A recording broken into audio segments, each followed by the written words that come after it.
Hi అండి, ఎలా ఉన్నారు? ఈరోజు నా స్టైల్లో మటన్ బిర్యానీ ఎలా చేయాలో చూపిస్తాను. ముందుగా ఒక గిన్నెలోకి బాస్మతి రైస్ వేసుకుని వాష్ చేసుకుని 1 అవర్ పాటు పక్కన పెట్టుకోండి.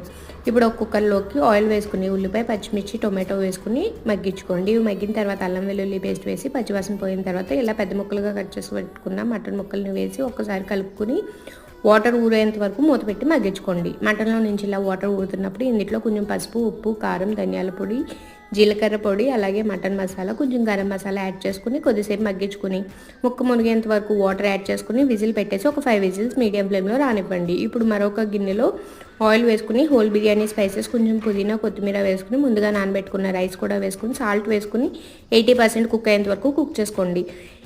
మటన్ ఉడికిన తర్వాత ఒక మందపాటి కడాయిలోకి తీసుకుని ఇందులో సాల్ట్ ఏమైనా సరిపోకపోతే అడ్జస్ట్ చేసుకుని మనం ముందుగా ఉడికించుకున్న రైస్ కూడా వేసుకుని కొంచెం స్ప్రింగ్ ఆనియన్స్, కొత్తిమీరతో గార్నిష్ చేసుకుని ఒక 15 మినిట్స్ పాటు సిమ్లో బాగా కుక్ చేసుకుంటే మన మటన్ బిర్యానీ రెడీ.